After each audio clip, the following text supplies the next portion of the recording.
We have 44,000 temples in the government's hands. There are just 11,999 temples in Tamil Nadu alone, which have no prayers being performed.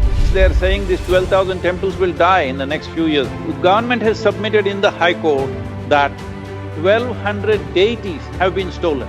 Officially, it just simply amounts to apartheid if you ask me, that a certain community cannot keep their own places of worship. This is the soul of the community. This can only be done with tremendous involvement and devotion.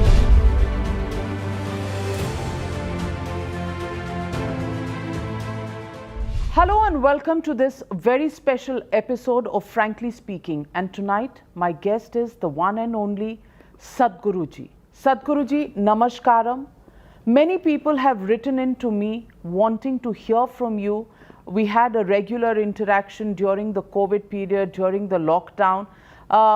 Right now, the country seems to be going through turmoil, at least it appears so when you open the newspapers and look at news channels every morning. But in the middle of all of this, you've raised a very important issue, Sadhguruji, and that is the issue that binds Indians together, that binds the majority of Indian citizens together, which is the issue of Indian temples. Spirituality, religion, faith have played a very important role in every Indian's mind. And when you say that there are just 11,999 temples in Tamil Nadu alone, which have no prayers being performed, it's clearly something that worries people, not just in India, but even Indians living abroad. I want to ask you, are you serious about these numbers, Sadhguruji? These numbers are not my numbers. The HR&C ministry has submitted this in the Madras High Court. So there have been various kinds of numbers flying around, but now they have submitted in the Madras High Court that this is a fact. And the other facts also about 34,000 temples has only one person who is there to take care of the entire temple. From puja to cleaning to security, management, everything is his, one person. And I happened to be, this was in Karnataka, I was in Karnataka-Andhra Pradesh border in the Lepakshi temple recently because this is connected to our forefathers. I had been there over 50 years ago, which was a vibrant temple, built during the Krishnadevaraya's era, fantastic stone monument, all right? And it was a vibrant living temple. Now when I went there, hardly there's anybody, only one man. I asked this one pujari, how much do they pay you? He says 32,000 rupees. I said, not bad per month. He said, no, per annum, per year. They pay him 32,000 rupees. What kind of management, what kind of service, what kind of atmosphere is that man able to create? So like this, it is going on everywhere. First of all, see, temple is a subjective affair. Unless somebody feels strongly in their heart, it cannot be done as an employment. You can't run temple with an employee, you need passion, you need devotion for that. And there was a time in this country when kings mainly built these temples, many of them held the deity as the king and king himself as the servant of the deity. This is how they established the kingdoms. So that is the level of devotion that was there behind this. Without that subjectivity, a temple is just a stone, all right? And that's what they're making it to be. I'm telling you, if somebody had demolished these temples, people would have built it back, because that's how they would feel. Now it is being slowly suffocated and nobody notices what's happening. So if this doesn't take shape, now you said all this turmoil in the country, now do I have to raise this issue? Well, this issue is being raised because there is an election in Tamil Nadu. I have raised not just the temple issue, I raised 5 issues, one about Kaveri, one about the condition of our education in Tamil Nadu, and another is about bringing investments, another is about training the youth of Tamil Nadu, and temple also is one of the issues. Well, this has got certain level of attention, and rest of the things we will slowly bring it into thing, because I firmly believe that in a democratic country, before the election, every citizen of this country, if they consider themselves responsible citizens, they must clearly articulate what are the few things that must happen in their country or in their state. Now they don't say anything. After the election is over, then you protest, you cry, you make comments. This is irresponsible citizenry. I'm telling all the Tamil people, this is the time, in the next 2 months, don't go by my 5 points. You tell what are the 5 things that you want in this state. What are the 5 things that must happen in this state? Everybody must articulate. Now political parties must know this is what the people want, and they must make their manifestos based on that. Sadhguruji, allow me to come in and ask you. You've been in the state for many decades. Why raise the issue now? You say, and you're saying this upfront, that this is because elections are around the corner. What about some people who always look at these issues through a political prism and will say that Sadhguruji is supporting one side of the spectrum simply because the AIADMK late leader Jayalalitha and now the BJP are on one side, and the DMK, which is an atheist party, is on the other side, and therefore you're putting pressure on the atheist party, the DMK. How would you respond to that criticism? See, whether you are a theist or an atheist is your personal choice, all right? I am also not a daily temple-going person. But temple is not only about a certain religion. Temple is about art, temple is about history, temple is about culture. It is the soul of this community in many ways. But we have been noticing, we have been taking action about this, our volunteers have been trying to maintain many temples. But in 2020, the government presented, in the Madras High Court, that the statistics that I am saying, that 11,999 temples, no puja happening because there is no revenue, 34,000 temples, there's only one person, and 37,000 temples, less than 10,000 revenue. So all these, they're saying these 12,000 temples will die in the next few years, that's what they're saying, all right, literally. So they have committed in the High Court. So it is not that these facts are made up by somebody, this is not a social media, like sensationalism. This is a reality that we are facing. I am telling you, if we go like this, in another 100 years, except a few major temples, all of them will be extinct. Already it is happening, stones are being taken away, idols are… Government has submitted in the High Court that 1,200 deities have been stolen, officially. This is an official statement by the government to the High Court of Madras that 1,200 deities have been stolen, they're gone missing. And so many people are saying, some police officers have written books saying that thousands of deities have been stolen but replaced by fake deities in the last 25 years. We don't know about that, which is fake, which is real, but we know there is a dilapidation happening all over the place. And I must tell you this, we have 44,000 temples in the government's hands. And we have over 500,000 acres of land in these temples. And we have 2.33 crore square feet of built area. With this, we are getting a revenue of 128 crores.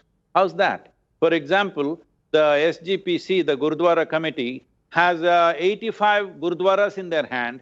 Their budget is over 1,000 crores. For 44,000 temples, with 87% of the population which belongs to the community, you get 128 crore revenue? Is that it? I mean, this is great management. So are you saying there's pilferage that is happening when governments manage temples? Is that pilferage? Is that lack of attention? Is it really, in a sense, everything is Ram Bharose? See, essentially, as I said earlier, somebody who has no feeling for the temple is managing it. As you said, somebody is atheist. If you're an atheist, what's your business with the temple, I'm saying? If you're an atheist or a theist, that's not the point. You have no strong feeling for the deity. then you will not keep it well. This is not a business. This is the soul of the community. This is this is the subjectivity of human beings. This can only be done with tremendous involvement and devotion. You can't run it just like an affair. Do you find it surprising, Sadhguruji, the fact that our constitution lays so much emphasis on the word secular? And secular in the constitution means that governments do not have to participate in anything that has anything to do with any religion. Yet, 75 years after independence, we are sitting and talking about governments managing temples, virtually owning these temples. Isn't this irony of the highest order? See, if you read the fundamental rights that are given to every Indian citizen in the constitution, and if you look at this HR and NC laws, it's absolutely ridiculous. It just simply amounts to apartheid, if you ask me, that a certain community cannot keep their own places of worship. So what they are saying is, many people's argument is, oh, if you give it to these people, will they manage better? Maybe they will do worse. So essentially what you're saying is, in 87% of the population, you can't find a handful of people who have the necessary competence and integrity to manage the temples. Government has to manage the temples for us. Then if you don't have integrity and responsibility to manage what matters to you so much, it is best the government manages our children, it is best the government manages our family, maybe we are not responsible at all. Ridiculous. For all these years, Sadhguruji, the fact is that all other religions, whether it is the Sikhs, whether it is the Muslims or the Christians, they have private bodies managing their places of worship. It is only the Hindus and their temples, their places of worship, that have government interference. Do you see this as a design? Because, this started in the British era. Do you think this divide and rule policy is something that's continued with governments right up until now? See, definitely by design, but whose design? You said British era. Well, Her Majesty's service did not do this. In 1817, the first Madras regulation was passed by East India Company, a corporate. What was their business with the temple? You think out of devotion they took it over because there was mismanagement? No, just wealth. Their idea of a temple is land, gold, diamonds, wealth. Everything that they can transport, they transported. What they cannot transport is here.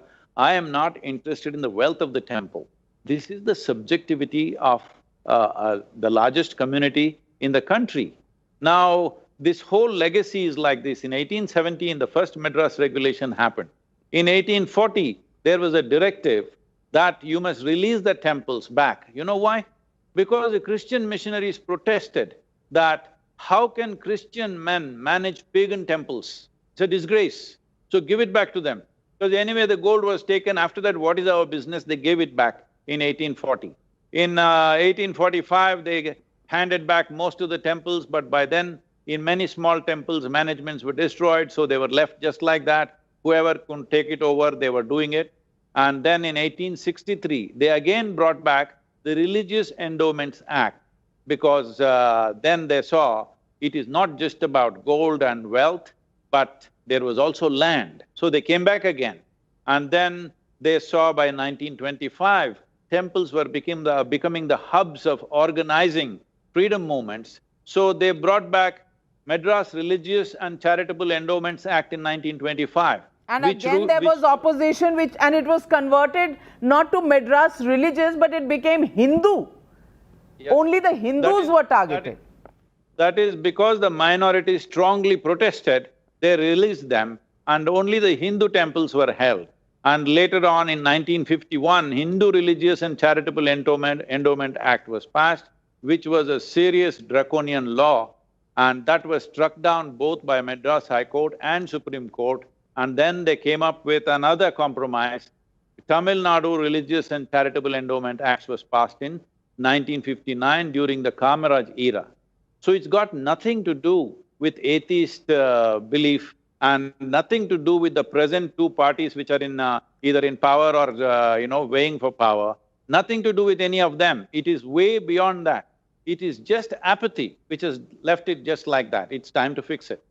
I want to ask you, Sadhguruji, just recently there was a controversy regarding 5 crores from the Guruvayur temple donation funds which were given for COVID relief, and the government, the left government in Kerala had allowed that, but the High Court in Kerala struck this decision down.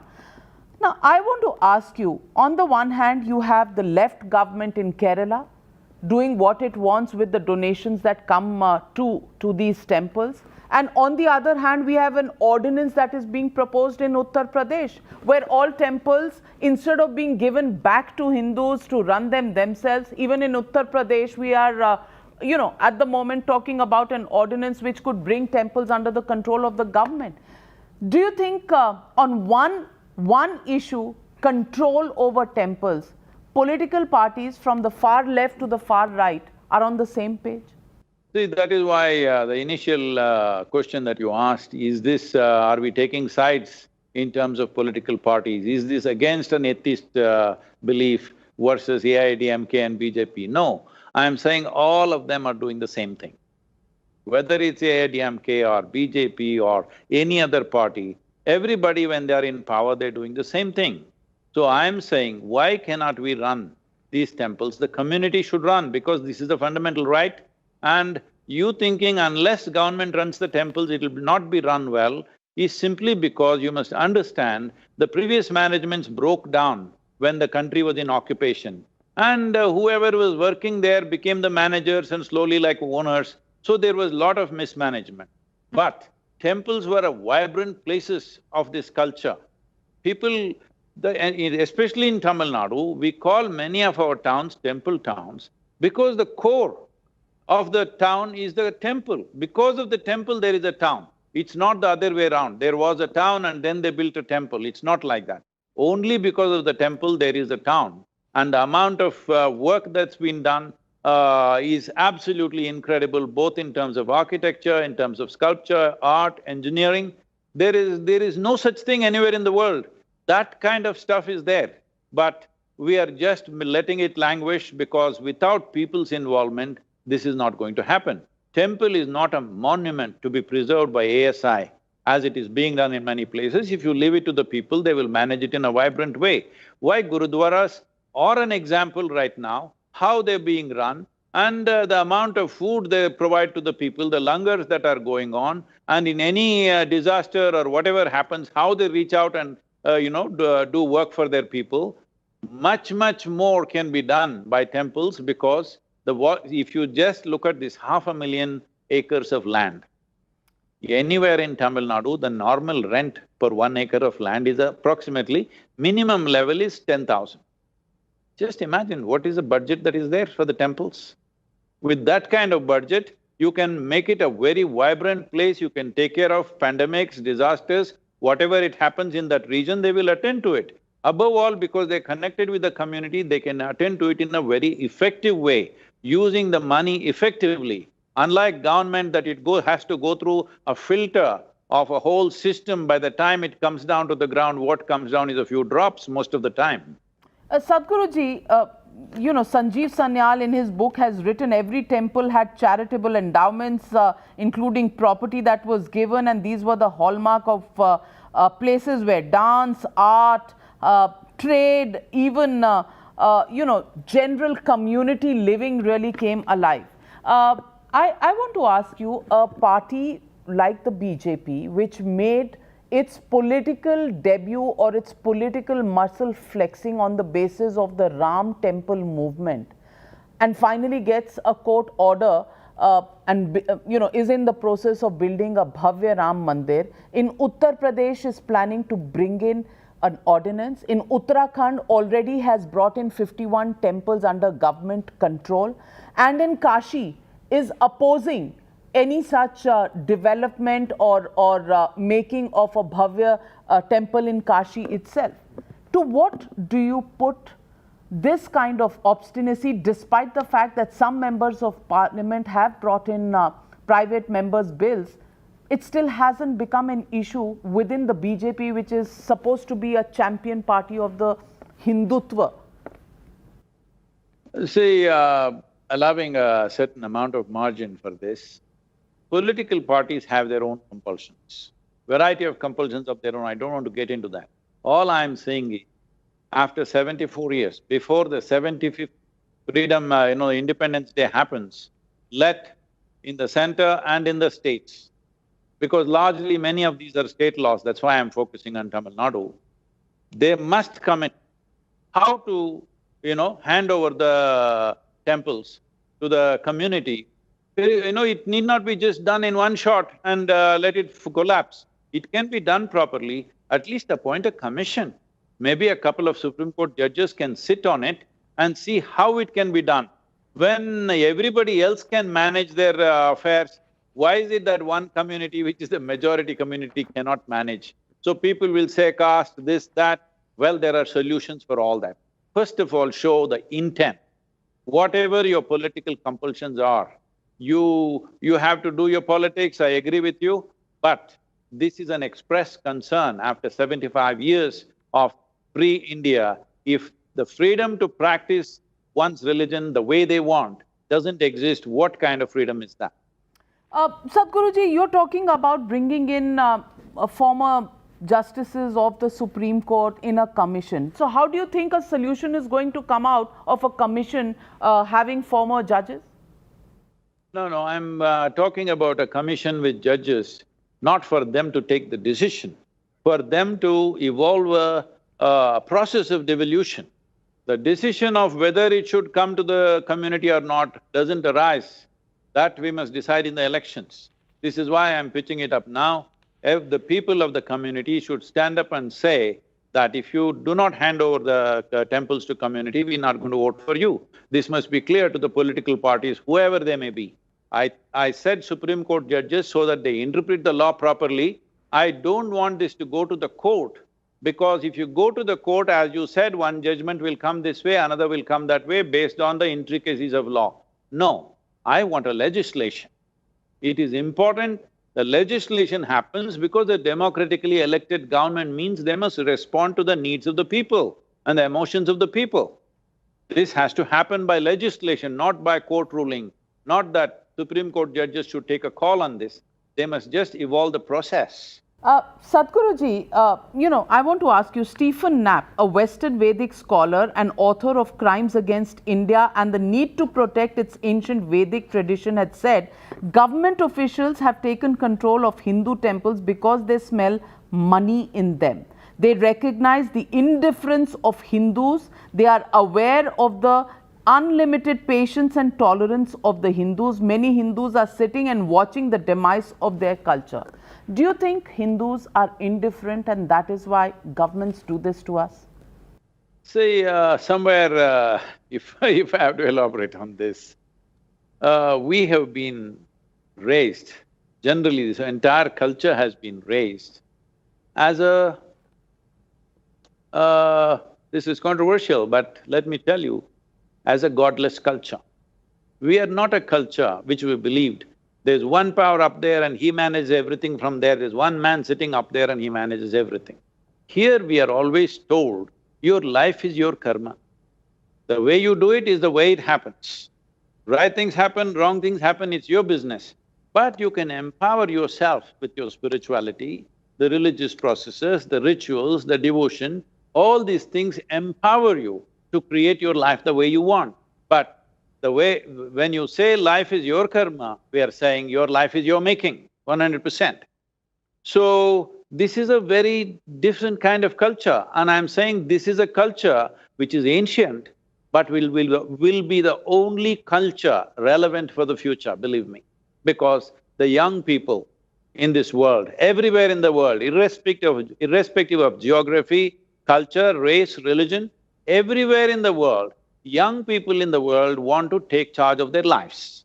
They don't want life to be managed by heaven. So that was never so in this culture. We always told you your life is your karma. But this karma business, which is the most dynamic way to handle your life, unfortunately, a certain amount of apathy and particularly invasions You must understand invasion is not just a word, it is such a brutalization of generations of people that you lose your survival. Simple survival becomes your mode. You don't want to raise your head anywhere, you don't want to talk about anything. This has happened to India in a big way. For generations of people, in the last 400 to 500 years, we have understood one thing, the wisdom in the Hindu community is, if you raise your head will go away. So put your head down and walk. So that culture has made us extremely submissive, extremely passive, but that is going away now. The new generation, which is born in free India, is not thinking on those terms. They want to take their life into their hand. So when youth want to take their life into their hands, the only relevant structure of how life should be handled is the way this land has espoused. Because you can believe something, you can disbelieve something, you can worship something, not worship something, you can worship everything, and still you're a Hindu because essentially you believe your life is your business. You're a seeker, you always want to know, because you clearly recognized your ignorance, you clearly identified, we do not know too much of this creation, we have to search through our life. Everywhere else it's clearly stated, everything from A to Z, everything is written down and that's it. Everything we ever wish to know is all written down and that's it. This is a culture which is always of questioning, always of debate. Even when the so-called divine entities came, all they got was tricky questions, hundreds of questions. They never got around to give us a commandment. Well, very well said, Sadhguruji. It's always a pleasure talking with you, because there are certain truths that we can realize only when we look into the mirror. And it is almost like the mirror, when we speak to you, the mirror speaking back to us on what needs to be done, what we are seeing, whatever is wrong, and what we need to do so that the reflection in the mirror becomes better. First thing is we must free Tamil Nadu temples. Absolutely, absolutely. Namaskaram. Thank you for joining me.